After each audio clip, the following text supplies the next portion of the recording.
So I think I'm gonna have to because Paul Van Mont can't hear anything, so try and bring him in again. Got the name. Hello. Somebody can pause it. Yeah, so going back to it, Helen, you get attacked by the big one, so that's going to be quite fun. We're going to put a lot of blood on your neck. You're obviously okay with prosthetics and Totally. fake blood. I've had it often done, yeah. No problem. Perfect.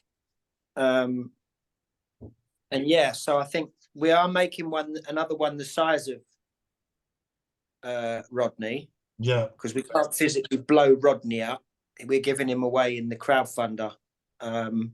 So we're going to make another one identical to Rodney, which is the one that gets Brad, who is played by Mr. McInnes, I believe. And then there's a few small ones that we're going to blow up. So if nobody's met Lee, Lee's our pyrotechnics guy, and he's been sent a bunch of little krites to go and blow up. You may have seen some little videos of explosions in the background. If you zoom in, there is actually a little krite there that gets blown up. So we're still working out the charges. Or we've got the charges now, I think, haven't we? Oh, he's... Good question. When we die and we change, we still look the same, right? But we're turning into a bounty hunter. Yeah, so when you die, you're gonna die on the floor, you're gonna then be covered in blood, blah blah blah. Then you're gonna morph into the bounty hunter as identical. As identical, yeah. Cool. Yeah. But I think that's the only way we can do it, because if we put you back to being normal, then it won't make sense. I don't know, I think it was in Crash 1 or 2 where the guy makes himself up as the policeman that's been run over and he's got bruises all over him and stuff like that. Do you remember? So it'll be similar to that. That's once you die, first one. Yeah. So once you die and you're on the floor, we'll literally then strip you, put you in the bounty hunter's outfit, and then you're going to be then catatonic, but you'll still have the blood. Still have the bite and still have the blood and stuff, right? Got it. Yeah, so that's where Nicola comes in. Nicola will obviously go through with everybody like how much prosthetic you're going to have. It all depends on. We need to sit down, me, Nicola, and Carlo, and work out how aggressive we want it and what part of your face, or whatever's going to be bitten and whatnot. Because it's about what it looks like. It needs to look the best it can. So if that means half of your face missing, then we're going to have half your face missing, sort of thing, you know. I think because we're working with puppets, and stuff like that, obviously, making it believe. I mean, we all know the originals were puppets anyway, but obviously they were a lot more advanced than what we're using. The puppets were all animatronics and stuff like that. They were, nearly 20 grand a puppet. Whereas we ain't got 20 grand a puppet. So we're trying to do the best with sort of what we've got. So performance is everything when it comes to working. I mean, this guy's got no fur on at the moment. But when working with guys like this and puppets like that, the performance obviously is everything to make the film sort of believable. Do you see what I'm saying? Does that make sense? Yeah, I mean, most of the characters in it, bar the gangsters and the bollock man, most people sort of play in 2 roles. So the two bounty hunters start off as bounty hunters. We're still working out the masks because Carlo's mask turned out to be looking like an avocado. Don't even go there. It didn't kind of work. So we're still working on that one. But then they turn into the security guards. So the security guards yard workers. So they're going to be quite young, boisterous kind of chaps. Then they're going to turn into bounty hunters. So they're going to completely change to stoic and catatonic. And then it's the same for John and yourself. You're both going to be playing your role as your little couple. And then it completely changes when you become the bounty hunter. That's why we wanted to choose certain people, because it's not about playing one role. You're effectively playing 2 characters. So everyone's going to literally get a shot at playing a bounty hunter and their original character, which I think is quite exciting from an actor sort of standpoint. So yeah, I mean, May sort of like the sort of time we're sort of looking at to start filming it. We're very lucky because between me and Andy, we've got 2 red cameras, so it's going to be very sort of high production value. Andy, who is got the blue background there, he's our cinematographer. He's going to make it all look beautiful. Lee, guy with the hat, is the explosive expert, so he's going to make sure everything blows up okay, and no one's hurt, And not people, obviously, Lee. and Thanks. not people. Yeah, So, we know. lot Yeah. of Or the photos- dog. No blowing up the dog. Yeah. Oh yeah, we've got a dog joining us on set as well. Yogi. Just so you guys know, so basically, I'm a tree surgeon outside of doing security and all of this. Now we've got a yard where all our green waste gets taken to, and the guy that runs the yard, he's an old army kind of fanatic. So he's got vehicles left, right, and centre over the yard. So a lot of the shooting's going to be done in a specific area where there's basically bits of wood and I think a 1975 amphibious army tank vehicle thing. So we're going to do a lot of stuff around there. But over the back of the field, he's got buses from the 50s, 60s. He's got a 1969 Russian tank. So we're going to have to do. I think Andy's got quite a handheld red, haven't you, Andy? Yeah, it's the Epic X. Yeah. So it's like it's a modular one. This one with the top handle, so we could run and gun a lot with it. Perfect. So what we're going to Um, try and do is Carlo's getting a Scarlet, isn't he? So they'll Yeah. use that as well. That's true. Yeah.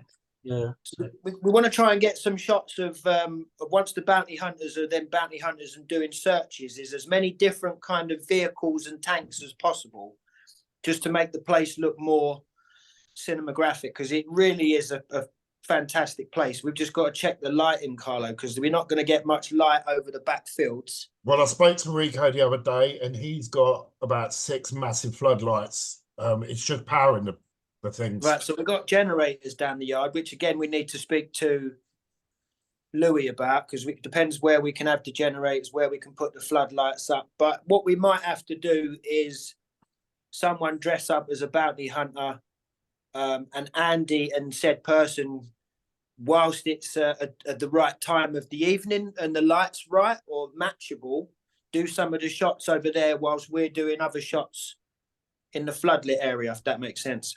Even if it's just like feet coming around the corner and you can see big wheels and yeah. you know what I mean?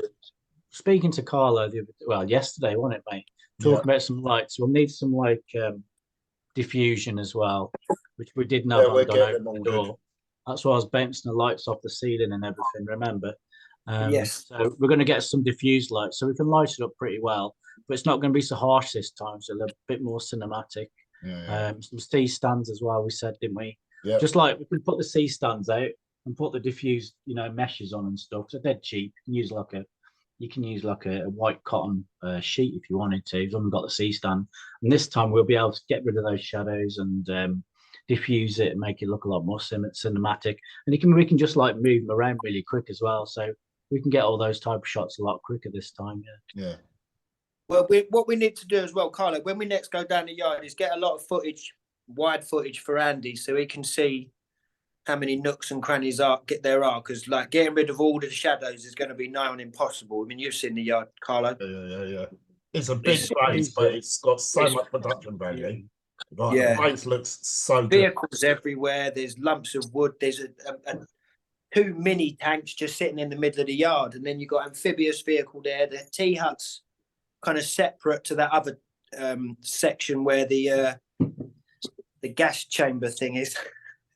Not Yeah. gas chamber. It's like a testing thing where you put army people in and throw a gas in there and see how long they last. Can't remember what they're called. Yeah. They're just like gas. I did that in the army. They're gas chambers. Yeah, like little pod thing, in it. There's like one of Yeah. them. You There's just basically so get- much production Yeah. value there. We just got to get them as much as possible. Yeah. And use as much as possible. But most of the shooting is going to be done around the tea hut and the amphibious vehicle, I reckon. Mm. But you're Right, going to we'll do look, that we can look. night shoot, right? Is I that going to be think, a yeah, night? I think Yeah. because the thing is with critters, doing it during the day is not going to look right.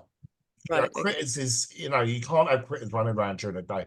One, because they're puppets, and obviously you're going to see too much, and people are going to be like, hang on, even though they know they're fake. Because anyone Yeah, who's seen a critters film, you know they're fake, they look fake. You know, but you don't want to make them even more fake than what they already are. You know, so I think that's Kind of why want I'm it like sort that. of That's in post though. That's in post a bit more. I mean, because the camera, like, you know, we need really, if you, I don't know what you want to do at a lens, if you want to use mine or get a faster lens, but you know, we've got to light it as best we can. It will look pretty bright. We'll have to, you know, tone it down in post, to be honest. yeah. Because we'll get too much noise, mate, if it's night. Yeah. That's the only thing. But Yeah, this is really. the thing. When If we you've got can set such up an some amazing big lights. set, you want to see as much as possible. That's the only thing. That's why I'm asking.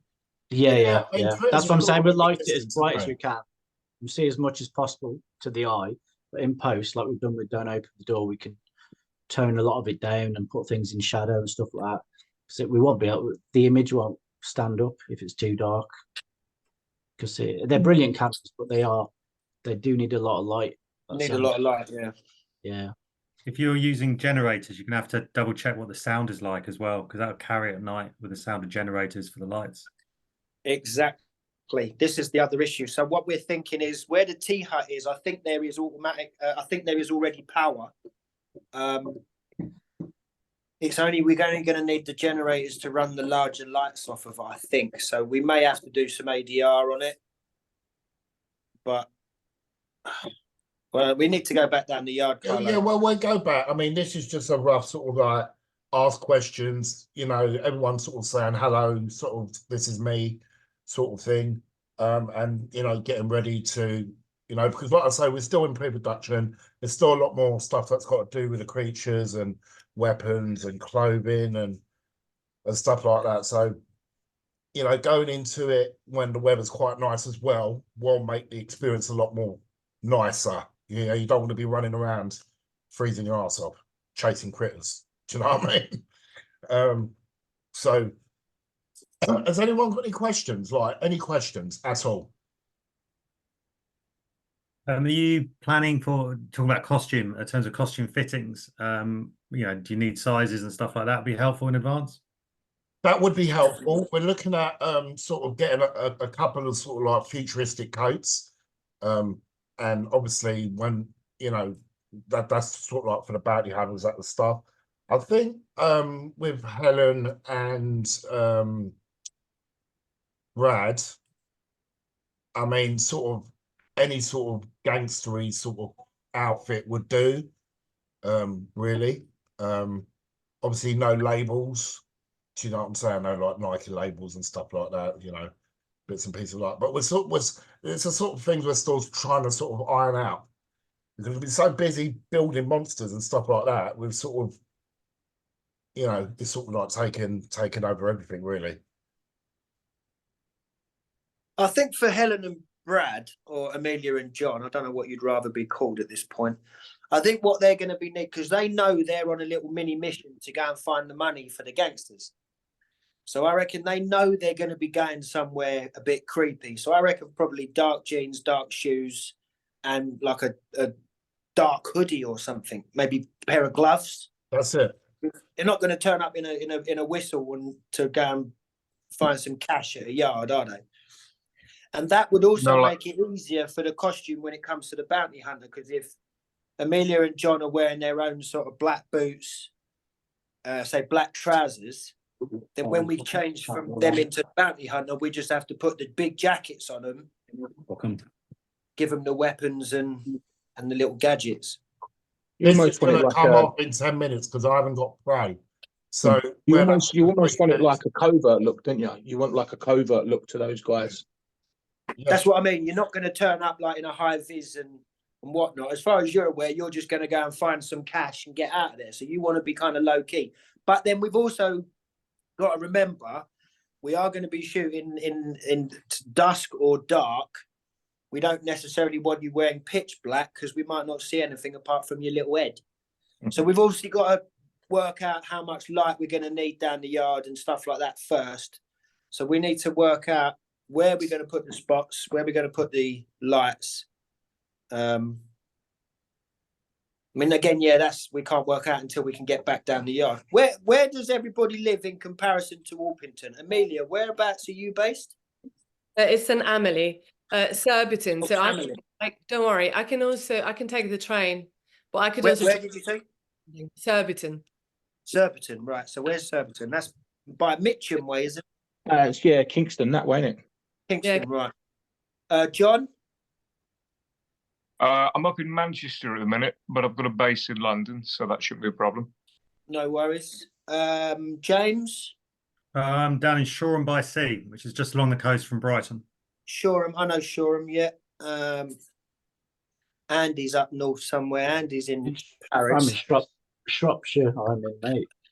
Shropshire. Which one? Yeah, you're up near Shropshire, where yeah. we were before. Lee, you're down the Yeah. coast somewhere as well, aren't you? Eastbourne? Dorset, Where? Dorset, near Dorset. Sandbanks. Oh, right down there. All right. Yeah. Well, Paul, you know where the yard is, don't you? So we'll have to get you up there when you're ready, so you can have a fucking wander around and see what you think. No worries. Trevor, your brother's away somewhere, isn't he? He's on mute. Yeah, he's on holiday at the moment this weekend. Where are you based? He's in Cheshunt. I'm in Chingford, Cheshunt. East London, and Kevin's in Cheshunt. Cheshunt and Right. Chingford, yeah. Yeah, too far, Cheshunt. mate. That's about an hour or so, isn't it? Yeah, about an hour it is. Not far. Right, this is going to go off in about 7 minutes because I haven't got the pro version. So we'll have to all reconnect if that's okay. Yeah. Is that How okay?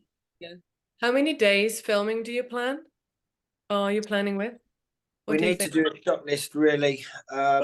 What makes it complicated is obviously we're working with the puppets. So setting the puppets up, making sure they're lit correctly, making sure they don't look stupid. So we'll have to get back to you. Yeah, sorry, Carl, let me jump in.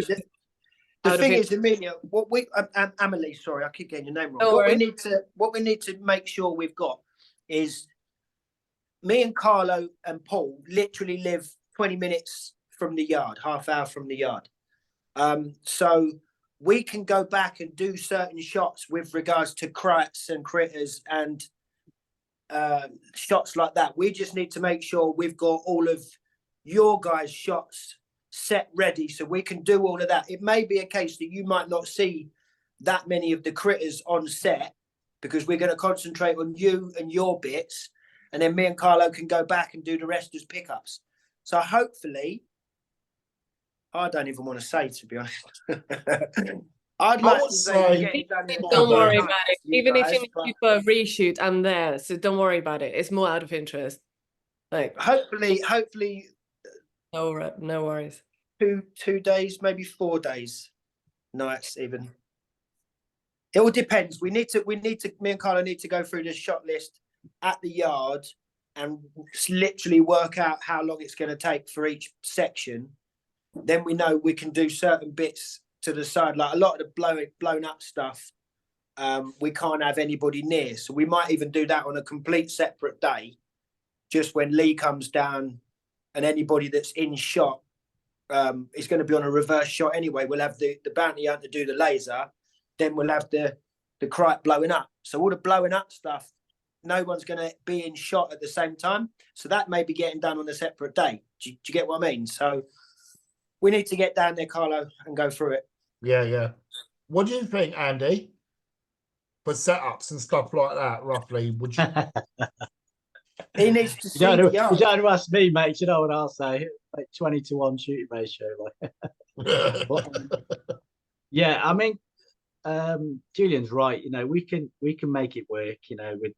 With going back and separating the characters, the critters, and blowing them up and stuff like that, making sure people are safe and out the way and stuff. And if we have to go back, we can do some pickups. I think we'll be a lot more streamlined with this one, in terms of if you can get like some pictures to me of the yard and stuff like that, and tell me what lights and things, we can set it up and I can look at what we've got. we'll definitely be a lot more streamlined with us with the don't open the door, to be honest. Yeah, It depends on the ratio. We're gonna have to break the script down again, and make it, easily flow in terms of how we do the shots, So I guess you won't be doing it in chronological. Definitely not. Definitely No. not, because of the way the yard is. I Mm. mean, did you see the first video that we sent with Yogi in it? The dog with the mane and the high. I don't think I saw. I've seen the picture. I don't think I've seen the video. I've seen the picture of it. Yeah, with the mane on.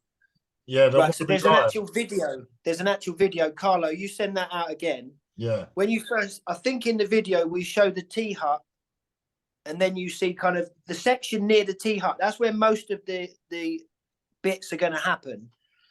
But the yard it's so big when you get there. It's like, I'm going to go down there this week, Carlo, if you're up for it. I mean, Yeah, I'll I'm finish up for it. Monday, what fucking day is it? Fuck, I don't even know what day it is.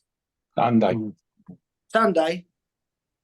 Sunday, Easter. Tuesday. I'll Today, finish Tuesday then. So, Carlo, Wednesday or Thursday, we'll go down there Yeah, and yeah. we'll get a shitload of videos of different areas, and we'll do the little walk around so that Andy can see the little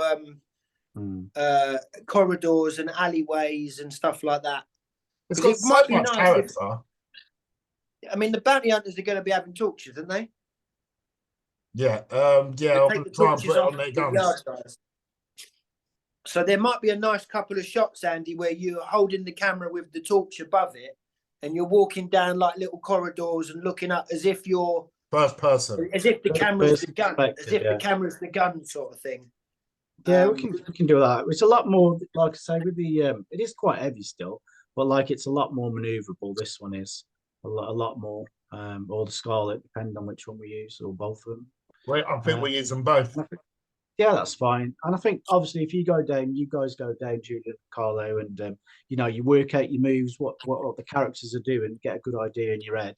And you can just say to me, right, these guys are doing this, they're going here, they're doing that. And like I said, it'd be easy if we get some diffusion, we can just whack the lights right at the diffusions then. And then Yeah. we'll be able to diffuse that light so quick and it won't look so harsh like I'm going to open the door. But yeah, so I think it'd be a lot more streamlined on this time, definitely. Well, any more questions?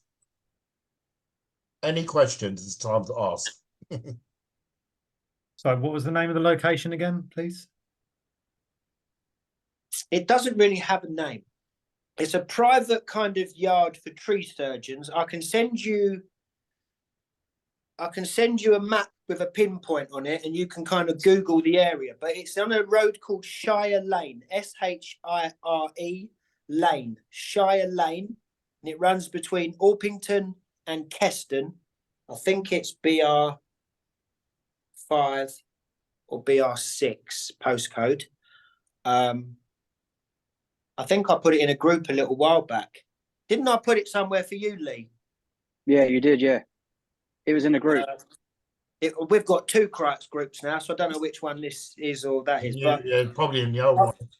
I'll see if I can find it again, and I will drop a couple of location numbers so you can all have a look. And then if you go, I don't think you can do Street View there, unfortunately. You can No, only you do can't.